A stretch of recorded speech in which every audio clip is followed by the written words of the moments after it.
Hi, I'm here on my back porch again. This is Ken Herron, and thought we might talk a little bit today, a little more about the political situation. I mentioned to you the other day that uh, we definitely need term limits, and I think I've said all I need to say on that subject, but the next subject coming up would be a balanced budget.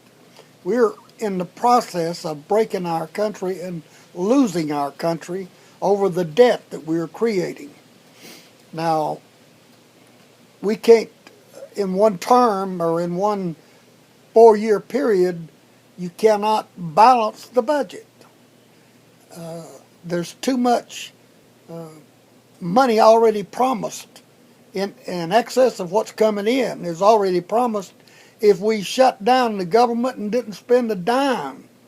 Just the military, the Social Security, and those things that we have to pay already exceed the amount of money we got coming in. We have to make a step toward coming to a balanced budget.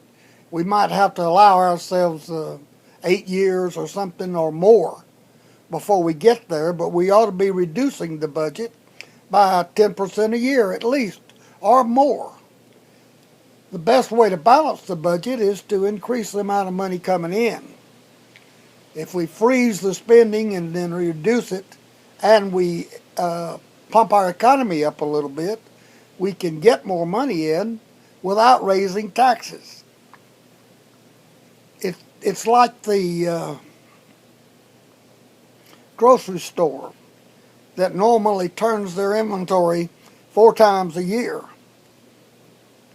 If they turn that inventory 5 times a year with the same cost, they've made 25% more profit.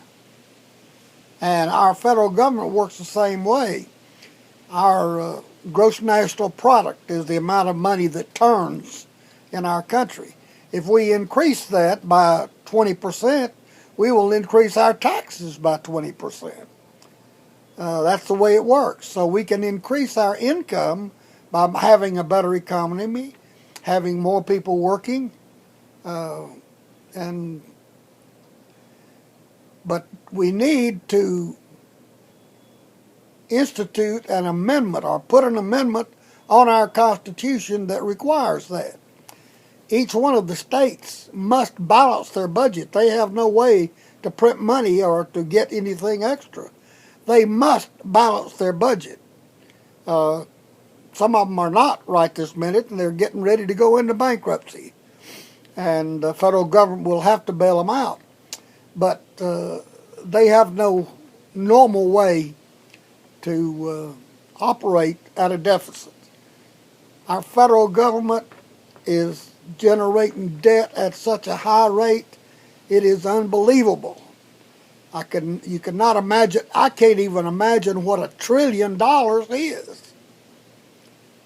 That's a million billion. And a billion is a lot of money. Excuse me, that's a 1,000 billion. A million million is what it is. And I don't even have a million, so you can see how I would understand that. But we're spending too much money, and we've got to pass an amendment that would restrict that. And that's what I got to say for today. God bless you. God bless America.